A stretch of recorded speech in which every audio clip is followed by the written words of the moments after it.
క్రెడాయి హైదరాబాద్ అతిపెద్ద property show మార్చి 8వ తేదీ నుంచి 10వ తేదీ వరకు గొప్ప అవకాశం వినియోగించుకోండి. శివరాత్రి మహోత్సవాలు పిఠాపురం పాదగయ పుణ్యక్షేత్రంలో భక్తులు ఉదయం నుంచి కూడా భారీ ఎత్తున అయితే చేరుకున్నారు. అలాగే తెల్లవారుజాము నుంచి కూడా పుణ్యక్షాన్ని ఆచరించి ఈ పాదగయ పుష్కరంలో పుణ్యస్నానాన్ని అనంతరం కూడా స్వామివారిని దర్శించుకునే పరిస్థితి ఉంది. ప్రస్తుతం పిఠాపురం మాజీ ఎమ్మెల్యే వర్మ గారు ఉన్నారు. మరిన్ని విషయాలు అడుగుదాం. సార్ చెప్పండి, శివరాత్రి మహోత్సవాలు ఏ విధంగా జరుగుతుంది? పిఠాపురంలో ఇక్కడ గతంగా ఇప్పటికీ ఏ విధంగా ఉంది?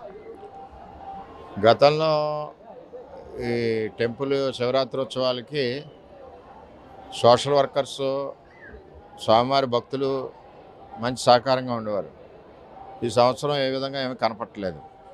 స్నానాలు చేసే భక్తులు ఇది వరకు డైరెక్ట్గా లోపలికి వచ్చేవారు, వాళ్ళని మళ్ళీ చుట్టూ తిప్పి పంపిస్తున్నారు. దీనివల్ల ఇబ్బంది పడే పరిస్థితి. సరైన ఆలోచన. ఈ మన పిఠాపురం భక్తులు ఎక్కడి నుంచో బయట నుంచి వస్తారు, లక్షలాది భక్తులకు సౌకర్యాలు కల్పించాలన్నది ఈ ప్రభుత్వానికి ఆలోచన లేదు. అన్నిటికంటే ముఖ్యంగా ఇక్కడ ఈ స్వామివారి చరిత్ర ఫస్ట్ వెబ్సైట్ మా హయాంలో ప్రారంభించాం. పేదవాళ్ళు కూడా చండీయాగం చేసుకోవాలని చెప్పి చండీయాగం ప్రారంభించాం. దాని మీద కూడా శ్రద్ధ తగ్గింది. తిరుమల తిరుపతి దేవస్థానం నుంచి చంద్రబాబు నాయుడు గారు 2,80,00,000 నిధులు రిలీజ్ చేశారు. వాటికి సంబంధించి అభివృద్ధి కూడా ఎక్కడ కనపట్టలేదు, ముందుకు వెళ్ళట్లేదు. అంటే ఇక్కడ పిఠాపురం ఇలవేలుపు, నా పిఠాపురం ఇలవేలుపు ఇష్టదైవమైన కుక్టేశ్వర స్వామివారి గుడిని ఇంకా అభివృద్ధి చేయవలసిన బాధ్యత ఎవరు వచ్చినా వారి మీద ఉంది. దీన్ని ఇంకా దేశవ్యాప్తంగా మరి పేరెన్నిక వచ్చి ఈ విధంగా మేము రాబోయే రోజుల్లో దీన్ని అభివృద్ధి చేస్తామని, భక్తులకి ఇంకా మెరుగైన సౌకర్యాలు కల్పించి వచ్చిన 10 నిమిషాల్లో ఇంటికి వెళ్ళే విధంగా పనిచేస్తామని చెప్పి మేము తెలియజేస్తాం. అంటే ఈ స్వామివారి కళ్యాణంతో పాటు ఈ శివరాత్రి శ్రీ పుష్పయాగం వరకు కూడా ఏ విధంగా జరుగుతాయండి? అసలు ఇక్కడ పరిస్థితి చూస్తే శ్రద్ధ తక్కువగా కనపడుతుంది. ఎప్పుడు కూడా భక్తుల మనోభావాలు దెబ్బతినకుండా అందరినీ, సోషల్ వర్కర్స్ని, పెద్దలని అందరినీ కలుపుకొని మన అధికారులు పనిచేయవలసిన బాధ్యత ఉంది. అదేవిధంగా ఈరోజు స్వామివారిని పిఠాపురం ప్రజలందరికీ కూడా అష్టైశ్వర్యాలు ఇవ్వాలని, రైతులకు పంటలు పుష్కలంగా పండాలని, అదేవిధంగా ఈ రాష్ట్రానికి చంద్రబాబు నాయుడు గారు ముఖ్యమంత్రి అవ్వాలని తెలుగుదేశం జనసేన ప్రభుత్వం వచ్చి మరి పేదవాళ్ళందరికీ సహాయ సహకారాలు అందిస్తుందని కోరుకుంటున్నాం. చూస్తున్న ఇది పరిస్థితి. పిఠాపురం మాజీ ఎమ్మెల్యే వర్మ కుటుంబ సభ్యులతో ఈరోజు పిఠాపురంలో నుండి పాదగయ పుణ్యక్షేత్రాన్ని దర్శించుకున్నారు. అంతేకాకుండా ఈ యొక్క నియోజకవర్గంలో ప్రజలందరూ సుభిక్షంగా ఉండాలని, అంతేకాకుండా ఇక్కడ జనసేన టీడీపీ ప్రభుత్వం కూడా ఏర్పడాలని, స్వామివారి ఆశీస్సులు ఉండాలంటూ ప్రధానంగా కోరుకోవడం జరిగింది. కానీ ఇక్కడ ఆలయంలో ఈరోజు ఆ ఏర్పాట్ల విషయంలో కూడా అసంతృప్తి వ్యక్తం చేస్తున్నారు.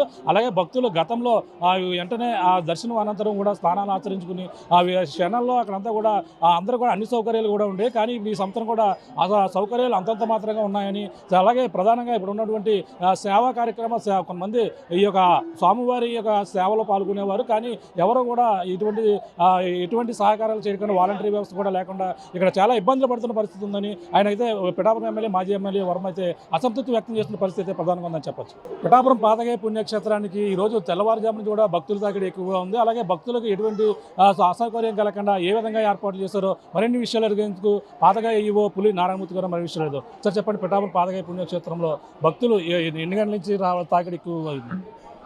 అంటే మేము ఈ పాదగయలో మాకు భక్తులు తాకిడి, స్నానం ఆచరించడానికి భక్తుల తాకిడి ఎక్కువగా ఉంటుంది. దానికి అనుగుణంగానే ప్రభుత్వ ఆదేశాలు, అలాగే మా గౌరవ ఉప ముఖ్యమంత్రి కొట్టి సత్యనారాయణ గారి ఆదేశాలు, అలాగే కమిషనర్ గారి ఆదేశాల ప్రకారం నెల రోజుల ముందు నుంచి కూడా మేము ఈ ఏర్పాట్లలో ఆర్డీఓ అధ్యక్షతన, అలాగే స్థానిక శాసనం పెండిన దొరబాబు గారు, అలాగే వంగా గీతా విశ్వనాథ్ గారు వాళ్ళందరి ఆధ్వర్యంలో కూడా ఒక కోఆర్డినేషన్ మీటింగ్ కూడా మేము ముందుగా ఏర్పాటు చేసిన జరిగిందని. ఆ విధంగానే ప్రతి డిపార్ట్మెంట్ కూడా ఏ పనులు చేయాలి, ఏ విధంగా మనం భక్తులకు సౌకర్యాలు కలిగించే విధంగానే మేము నిర్ణయాలు తీసుకున్నామండి. ఆ విధంగానే భక్తులందరికీ కూడా మంచి సౌకర్యాలు కలిగించాము. వాటర్ అయితేనే కానీ, అలాగే శానిటేషన్ అయితే కానీ, ఏదైతే కానీ భక్తులందరికీ కూడా మెరుగైన సేవలు అందించి వారి గమ్యస్థానానికి త్వరితగతిన వెళ్ళే విధంగా మేము అన్నీ కూడా దేవాలయ ధర్మాదాయ శాఖ తరఫున ప్రభుత్వ పరంగా అన్ని చర్యలు తీసుకోవడం జరిగింది.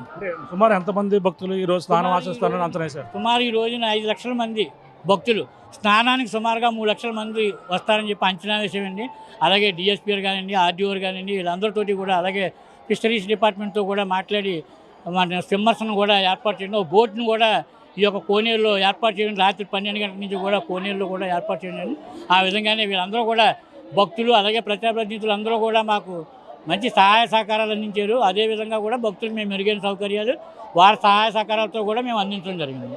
ఇంకా ఈ శివరాత్రి మహోత్సవాలు ఎన్ని రోజులు ఉంటాయి, ఎప్పుడుతో ముగిపోతుంటాయి? ఈ శివరాత్రి మహోత్సవాలు 6/3/2024 నుండి ప్రారంభమై 11/3/2024 వరకు కూడా 6 రోజుల పాటు జరుగుతాయండి. అలాగే స్వామివారి మహాశివరాత్రి ఉత్సవాలతో పాటే ఈ యొక్క కళ్యాణోత్సవాలు కూడా జరగడం కొన్ని ఆలయాల్లో ఉంటుందండి, ఆచారం ఉంటుంది. ఆ విధంగానే సామర్లకోట కానివ్వండి, పిఠాపురం కానివ్వండి, వార్షిక కళ్యాణోత్సవాలు ఇవన్నీ కూడా మనకు జరుగుతూ ఉంటాయండి. అంటే ఈ భక్తులకు క్యూ లైన్లు కావచ్చు, వాళ్ళకి దుస్తులు మార్చుకోవడం కావచ్చు, ఇవన్నీ సౌకర్యాలు కూడా భారీగా ఏర్పాటు చేశారు. ఎటువంటి ఆటంకం కలగకుండా ఇటు స్థానిక మున్సిపల్ అధికారులు అయితే కానీ, పోలీసు, రెవెన్యూ, అలాగే దేవాదాయ శాఖ సిబ్బంది అన్నింటితో కూడా మేము సౌకర్యాలు కూడా అన్నీ కూడా ఏర్పాటు చేసామండి. భక్తులందరూ కూడా హాయిగా వచ్చి స్వామివారిని, అమ్మవారిని దర్శించుకోవడం జరుగుతుంది. అలాగే భక్తులందరూ కూడా ఆనందంగా ఉచిత ప్రసాదాలు కానివ్వండి, వాటర్ కూడా సుమారు 1000 బస్తాలు వాటర్ కూడా మేము భక్తుల సౌకర్యార్థం కూడా ప్రతి పాయింట్లోనూ కూడా పెట్టడం జరిగిందండి. ఇవన్నీ కూడా స్థానిక శాసనసభ్యులు, అలాగే పార్లమెంట్ సభ్యులు ప్రభుత్వ ఆదేశాలు పాటిస్తూ కూడా మేము ముందుకెళ్ళడం జరిగింది. చూస్తున్నాం, సుమారు 5 లక్షల మంది జనాభా ఇక్కడ భక్తులు వచ్చేందుకు అన్ని ఏర్పాట్లు కూడా చేస్తూ ఉన్నారు. అలాగే క్యూ లైన్లు కాబట్టి వాళ్ళ దుస్తులు ధరించుకునేందుకు కావచ్చు, స్నానం ఆచరించిన భక్తులకు ఎటువంటి అసౌకర్యం కలగకుండా వాళ్ళు దర్శించుకుని వెళ్లే విధంగా క్యూ లైన్లు భారీ గేట్లు కూడా ఏర్పాటు చేశారు. పోలీసులు కావచ్చు, అలాగే వైద్య సేవలు భారీగా ఇక్కడ ఏర్పాటు చేసినట్టు అలాగే పిఠాపురం పాదగాయ ఈవో ఎవరైతే ఉన్నారో పులి నారాయణమూర్తిగా చెప్తున్న పరిస్థితి ప్రధానంగా ఉందని చెప్పొచ్చు. పిఠాపురం పాదగాయ పుణ్యక్షేత్రంలో ఈరోజు తెల్లవారుజామున కూడా భారీగా భక్తులు అయితే తాకిడి ఎక్కువగా ఉంది. శివనామస్వరంతో ఈ ఆలయ ప్రాంగణం అంతా మారిపోవడం కాకుండా ఈ శివుడికి ప్రత్యేక పూజలు చేసేందుకు, అలాగే స్నానం ఆచరించిన తర్వాత భారీ క్యూ లైన్లో ఇక్కడ ఆ స్వామివారిని దర్శించుకునేందుకు ఇక్కడ కుక్కుటేశ్వరం దర్శించుకుని పూజలు నిర్వహిస్తున్న పరిస్థితి మనం చూస్తున్నాం. భారీగా ఇక్కడ భక్తులు పాల్గొని క్యూ లైన్లో కుక్కుటేశ్వరం అలాగే రాజరాజేశ్వరి అమ్మవారిని అయితే దర్శించుకున్నటువంటి పరిస్థితి ఉంది. ప్రస్తుతం ఆలయ అర్చకున్నారు, మరిన్ని విషయాలు అడుగుదాం. సార్ చెప్పండి, ఈరోజు శివరాత్రి మహోత్సవాల సంబంధంగా ఏ విధంగా ఇక్కడ పూజలు నిర్వహిస్తున్నారు? శ్రీ గురుభ్యో నమః. శ్రీ రాజరాజేశ్వరి సమేత ఉమా కుక్కుటేశ్వర స్వామివారి దేవస్థానము, పారగయ క్షేత్రం, పిఠాపురం, కాకినాడ జిల్లా. త్రగయా క్షేత్ర పరమ పవిత్రమైన క్షేత్రం పారగయ క్షేత్రము. అయితే మాఘబహుళ ఏకాదశి 6వ తేదీ నుంచి 11వ తేదీ వరకు కూడా శ్రీ స్వామివారి దివ్య కళ్యాణ మహోత్సవ వార్షికోత్సవాలన్నీ కూడా ప్రారంభించబడ్డాయి. ఇవన్నీ కూడా 6 రోజులు జరుగుతాయి. లక్షలాది మంది స్వామివారి దర్శనార్థం వస్తారు. అయితే ఈ రోజున తెల్లవారుజాము నుంచి కూడా స్వామివారి నిజరూప దర్శనాలు ప్రారంభించబడ్డాయి. ఈ రోజున 3వ రోజు కళ్యాణ భాగంలో సరస్య మహారాశీర్వచన పండిత సభ అనే కార్యక్రమం 4 గంటలకు జరుగుతుంది. అదేవిధంగా ఈరోజు రాత్రి 8 గంటలకు పిఠాపురం మహారాజు వరకు గోత్రనామములతో స్వామివారి లింగోద్భవ కాలాభిషేకంలో కూడా జరుగుతాయి. అయితే అభిషేక ప్రియశుభ అంటారు పెద్దలు. అంటే అభిషేకం చేస్తే పరమశివుడు చాలా సంతుష్టి అవుతాడని చెప్పబడింది. అందుచేత ఈ రోజున కనుక స్వామివారికి ప్రీతిగా అభిషేకాలు చేసుకున్నట్లయితే అందరికీ కూడా సకల శుభాలు కూడా కలుగుతాయని చెప్పబడింది. దేవస్థానం వారు సుదూర ప్రాంతం వచ్చిన భక్తులు 50 మందికి కూడా ఇక్కడ అనేకమైన సదుపాయాలన్నీ కూడా ఏర్పాటు చేయడం జరిగింది. కాబట్టి భక్తులు 50 మంది కూడా వచ్చి శ్రీ స్వామివారి దర్శనం చేసుకుని స్వామివారి కృపకు పాత్రులు కావాల్సిందిగా కోరుచున్నాము. పాదగయ విశిష్టత చెప్పండి. పిఠాపురం పారగయ క్షేత్రము, త్రగయా క్షేత్ర పరమ పవిత్రమైన క్షేత్రము. అంటే గయాసురుని ఒక రాక్షసుడు అనేక యజ్ఞయాగార క్రతువులన్నీ కూడా ఆచరించి తన శరీరం పవిత్రంగా ఉండేలా వరం పొందడం చేత ఆయనకు అనుచరుడు ఎక్కడా యజ్ఞం జరగకుండా ధ్వంసం చేస్తూ ఉంటే యజ్ఞయాగ క్రతువులు లేక ఎక్కడా కూడా వర్షాధారం లేక ప్రపంచమంతా కూడా కరువుతూ నుండి మన సమయంలో దేవతలు విష్ణుమూర్తిని ప్రార్థించి గయాసును సంహరించమంటే బ్రహ్మ విష్ణు మహేశ్వరులు ముగ్గురు బ్రాహ్మణ వేషం ధరించి ఆయన దగ్గరికి వెళ్ళి లోక కళ్యాణార్థిని శరీరం యజ్ఞం చేస్తామని అడగగానే దానికి ఆయన అంగీకరించి తన శరీరాన్ని యజ్ఞం చేయడానికి వీలుగా ఉండేలా ఇస్తే ఆయనకు హృదయ భాగం మీద హోమగుండం పేరు యజ్ఞం చేస్తారు. 7 రోజులు యజ్ఞం చేస్తాము, 7 రోజులు కదలకూడదు, ప్రతిరోజు తెల్లవారుజామున కోడుకు వస్తుంది, అలా 7 రోజులు తెలమని మన షరతు పెడతారు. ఆ రోజున ఆయన లేవకపోయేసరికి ఆ యజ్ఞాన్ని భగ్నం చేయాలని పరమశివుడే సాక్షాత్తు ఆయన ఇక్కడ కోడి అవతారం చాల్చి అర్ధరాత్రి పరమశివుడు కోడి రూపంలో కుక్కుడారామం చేస్తే నిజంగా తెల్లవారుజామైందేమో 7 రోజులు అయిపోయి కదా అని చెప్పి గయాసుడు లేవడం జరిగింది. దాని కారణం యజ్ఞం ఆగిపోతే ఆయన సంహరిస్తే ఆయన శరీర భాగాల శిరస్సు బీహార్ గయా క్షేత్రం శిరోగయ, ఆయన వక్షస్థల భాగం ఒరిస్సా రాష్ట్రం జారిపూర్ నాభిగయా క్షేత్రము, గయాసుడు పారంపడిన క్షేత్రం పారగయా క్షేత్రంగా విరాజుల్లుతోంది. ఏ ఆలయాలు ఉంటాయండి ఇక్కడ ఆ గర్భగుడిలో? ఇక్కడ ప్రధాన ఆలయము కుక్కుటేశ్వర స్వామివారి ఆలయము. ఈ యొక్క స్వామివారి ఆలయంలో గర్భాలయంలో స్వామివారి పక్కన హోంకారిణి అమ్మవారు ఉంటారు. అదేవిధంగా స్వామివారి భార్య రాజరాజేశ్వరీదేవి ఆదిశంకరాచార్య స్వామివారిగా ప్రతిష్ఠ చేసినట్లుగా చెబుతారు. లలితా సహస్రనామంలో కుమార గణనాథాంబారి ఒక నామం ఉంది. అంటే కుమారస్వామి గణపతితో కూడిన అమ్మవారుగా రాజరాజేశ్వరీదేవిగా శంకరాచార్య స్వామివారి ప్రతిష్టగా చెబుతారు. అదేవిధంగా స్వామివారి నైరుతి దిగ్భాగంలో దత్తాత్రేయ స్వామివారు స్వయంభూగా వెలిసి ఉన్నారు. అదేవిధంగా స్వామివారికి ఉత్తర దిగ్భాగంలో అష్టాశక్తి పీఠాల పరోశక్తి పీఠము, అమ్మవారు పెరుదులు పడిన ప్రదేశం పీఠికాపుర క్షేత్రంగా పురోహూతిగా అమ్మవారుగా విరాజిల్లుతూ ఉన్నారు. ఇంకా ఉపాలయాలు కూడా ఈ క్షేత్రంలో చాలా వరకు ఉన్నాయి. పాతగయ పుష్కరిణి విశిష్టత ఏముంటుంది? అయ్యా ఈ పుష్కరిణి గయాసులకు పారంపడిన ప్రదేశమే పారగయా క్షేత్రం. ఆ యొక్క పుష్కరిణినే పారగయా క్షేత్రం అంటారు. వాటి మా యొక్క కోనేటి మధ్యలో గయాసురు పాదం ఉన్నట్లుగా చరిత్రలో ఉంది. ఆ కోనేటిలో కనుక స్నానం చేసినట్లయితే సకల పాపాలు పోయి సకల శుభాలు కూడా కలుగుతాయని చెప్పి భక్తులంతా కూడా వచ్చి ఇక్కడ స్నానం ఆచరణ స్వామివారి దర్శనం చేసుకోవడం అనేది చాలా విశిష్టత. చూస్తున్నా ఇది పరిస్థితి. పిఠాపురం పాదగయ పుణ్యక్షేత్రంలో కూడా ఈరోజు తెల్లవారి నుంచి కూడా స్వామివారి ఈ యొక్క స్నానాలు ఆచరించి స్వామివారిని దర్శించుకున్నటువంటి పరిస్థితి. అలాగే క్యూ లైన్లో భారీ క్యూ లైన్ కూడా ఏర్పాటు చేశారు. భక్తులకు ఎటువంటి అసౌకర్యం కలగకుండా ఇక్కడ భారీగా క్యూ లైన్లతో పాటు అలాగే స్నానం ఆచరించిన భక్తులకు కూడా అన్ని సౌకర్యాలు కూడా ఏర్పాటు చేసినట్టుగా ఆలయ అధికారులు చెప్పారు. ఎంతో విశిష్టత కలిగినటువంటి ఈ పాదగయ పుణ్యక్షేత్రం మరో పక్క ఈ యొక్క శక్తిపీఠం కూడా ఇక్కడే కొలువై ఉండడం, అలాగే శ్రీబాలవన ఈ సంస్థలు ఇక్కడ కూడా ఉండడంతో ఈ యొక్క పాదగయ పుణ్యక్షేత్రం ఎంతో దక్షిణ కాశీగా ఎంతో విరజిల్లుతూ ఎంతో ప్రసిద్ధి చెందిందిగా ప్రధానంగా చెప్పవచ్చు. మహాశివరాత్రి పురస్కరించుకుని ఉమ్మడి తూర్పుగోదావరి జిల్లాలో ఉన్నటువంటి శైవ క్షేత్రాలన్నీ కూడా భక్తులతో కిటకిటలాడుతున్నాయి. ఈ రోజు అర్ధరాత్రి నుంచి కూడా ఈ యొక్క శివరాత్రి పుణ్యస్నానాలు ఆచరించి శివునికైతే ప్రత్యేక పూజలు అభిషేకాలు కూడా నిర్వహిస్తున్నటువంటి పరిస్థితి ఉంది. ప్రధానంగా ఉమ్మడి తూర్పుగోదావరి జిల్లా ఉన్నటువంటి పంచారామ క్షేత్రాలు ఉన్నటువంటి దాక్షారామం శ్రీ మాణిక్యమాంబ సమేత భీమేశ్వర స్వామి ఆలయంలో ప్రత్యేకంగా అర్ధరాత్రి 2 గంటల నుంచి కూడా ప్రత్యేక అభిషేకాలు, స్వామివారికి అభిషేకాలు అనంతరం కూడా అక్కడ కోనేరులో గోదావరి స్థానంలో పుణ్యస్నానాలు ఆచరిస్తున్నారు.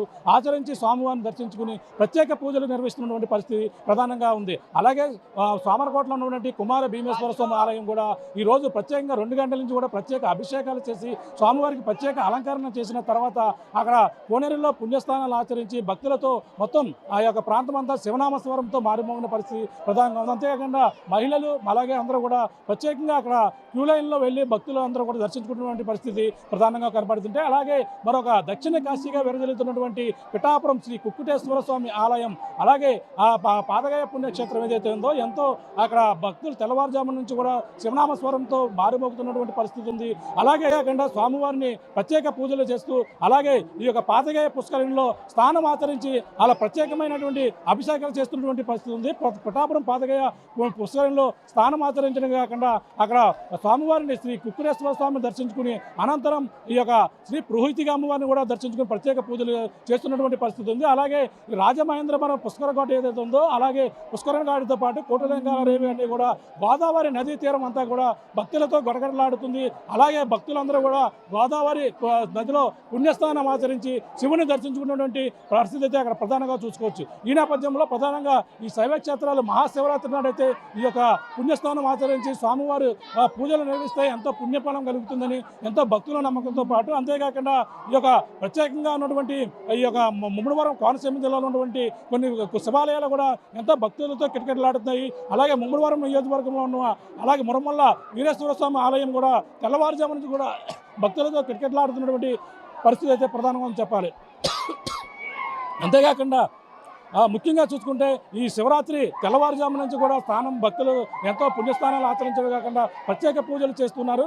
అలాగే 3 రోజులు కూడా ఎంతో వైభవంగా శివరాత్రి మహోత్సవాలు జరుగుతాయి. ఈ శివరాత్రి మహోత్సవం నాడు ముఖ్యంగా స్వామివారిని దర్శించుకుని ప్రత్యేక పూజలు అయితే చేస్తున్నారు. ఈ రాజమండ్రి కోటలింగాల రేవులో భక్తులు తెల్లవారుజాము నుంచి కూడా భారీగా తండోపలుగా అక్కడ తరలి వస్తున్నటువంటి పరిస్థితి ఉంది. అలాగే ఈ యొక్క ప్రాంతంలో ఈ యొక్క పంచారామ క్షేత్రాలతో పాటు అలాగే దాక్షారామం సామర్లకోట, పిఠాపురం, అలాగే మురమల్ల ఇవన్నీ ప్రాంతాల్లో కూడా భక్తులు భారీ ఎత్తున అయితే అక్కడ చేరుకున్నటువంటి పరిస్థితి ఉంది. శివాలయం కూడా శివనామస్వరంతో మారుమోగడమే కాకుండా ఆలయ ప్రాంగణం భక్తులతో కిక్కిరిస్తున్నటువంటి పరిస్థితి ఉంది. గత సంవత్సరంతో పోలిస్తే ఈ సంవత్సరం భారీగా జనం ఈ యొక్క భక్తులైతే ఈ శివాలయాలకైతే తరలి వస్తున్నారు, శివుని దర్శించుకున్నారు, స్నానాలు ఆచరిస్తున్నారు. ఈ గత కోవిడ్తో పాటు గత సంవత్సరంతో పాటు ఈ సంవత్సరం మరింత భక్తుల తాకిడి ఎక్కువగా ఉంటుందన్న అంచనాతో అలాగే ఆలయ అధికారులు భారీగా ఏర్పాట్లు చేస్తారు. భక్తులకు ఎటువంటి అసౌకర్యం కలగకుండా భారీ క్యూ లైన్లు ఏర్పాటు చేయడమే కాకుండా స్నానాలు ఆచరించిన భక్తులకు ఆ దుస్తులు మార్చుకునేందుకు గదులతో పాటు అక్కడ మంచినీటి సౌకర్యం, అలాగే ఈరోజు భారీగా జనం సమూహం వస్తున్న నేపథ్యంలో వాళ్ళకి అన్ని సౌకర్యాలు కూడా ఏర్పాటు చేస్తున్నటువంటి పరిస్థితి ప్రధానంగా ఉందని చెప్పాలి. ఈ మహాశివరాత్రి కూడా భారీగా ఈ యొక్క జన సమూహం రావడమే కాకుండా భక్తులతో కిటకిటలాడుతూ ఈ యొక్క ఆలయ ప్రాంగణాలను కూడా శివనామస్వరంతో మోగుతున్నటువంటి పరిస్థితి ఉన్న నేపథ్యంలో అన్ని ప్రాంతాల్లో రాజమండ్రి కావచ్చు అలాగే ఈ యొక్క ప్రాంతాలు పంచారామ క్షేత్రాలు అన్నీ కూడా భక్తులతో కిటకిటలాడుతూ ఈరోజు తెల్లవారుజాము నుంచి కూడా శివనామస్వరంతో మారుమోగుతున్న పరిస్థితి ప్రధానంగా ఉందని చెప్పాలి. ఇది కూడా ఉన్న తాజా పరిస్థితి. కెమెరామెన్ రాముతో ప్రకాష్, RTV, పిఠాపురం. మరిన్ని వీడియోస్ కోసం ఛానల్ ని సబ్స్క్రైబ్ చేయండి. లేటెస్ట్ అప్డేట్స్ కోసం వాట్సాప్ ఛానల్ ని ఫాలో చేయండి. అండ్ లింక్ డిస్క్రిప్షన్ లో ఉంది.